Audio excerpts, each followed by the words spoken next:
Wait, the CFA exam is going to be on the computer? Hey, what's up everybody and welcome back to my channel. My name is Sarah and I am a CFA charter holder and I used to be an equity research analyst at Lehman Brothers. On this channel, I cover equity research and portfolio management job questions. So please subscribe and let's party.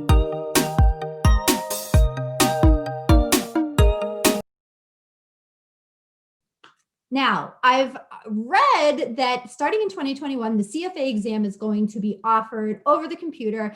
If you're watching this video, I'm assuming that you are trying to pass the CFA exam. You want to pass the CFA. Maybe you have tried and you've failed, and so you're looking for some tips. And so I have a few great tips for you. The first tip is make sure that you take the breaks that they give you. I think that the 30-minute break I read somewhere was like optional or something like that. Please take the break, give yourself a break. But on your break, don't like go with other candidates and like discuss like, oh, that was so hard, or like, what did you write for this? Or what did you, like, how did your exam go? Like, don't talk to these people about this. Get away from these worry warts because they're just gonna freak you out and you don't need any more stress or anxiety than you already have in your mind. Okay, your head's gonna like explode. It's honestly, it's such a distraction. Get away from these hype people. Okay, first thing.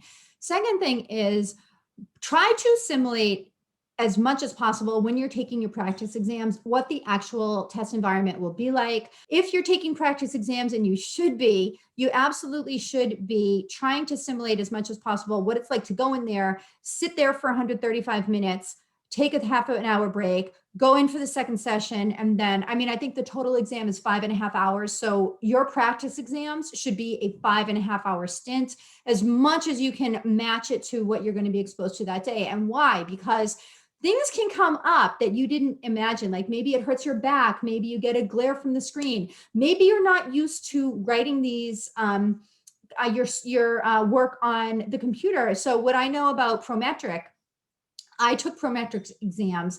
I never took the CFA exam over the computer, but I did take some exams at prometric testing centers, and I found that they were very professional, very easy to work with, and I thought they were great. I took, I believe, like two exams when I was taking like my Series 7 and stuff, but I just would tell you that I wasn't on the impression from when I was reading about what the 2021 CFA exam is going to be given, how it's going to be given. I wasn't under the impression that there was going to be like a heck of a lot of scrap paper given out. So know this, because that's different.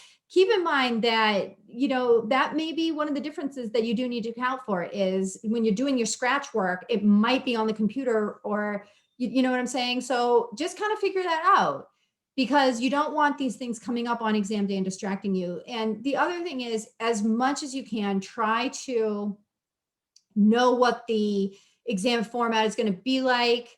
Again, you don't want any surprises. And I understand that the exam is going to maybe be a little bit shorter in order to liken the exam experience more to what an actual working condition would be like. But don't freak yourself out thinking about if it's going to be harder or easier. It just is going to be what it is. And don't even waste your time thinking about that. But you should try as much as possible to get used to navigating within a computer testing environment, because you don't want to be like, oh, wait, like, how do I go back? How do I go forward? If you're not used to taking computer exams, again, the role of the practice exam really is going to be critical here. So thank you everybody for watching. I really hope that you'll subscribe here to my channel for future videos.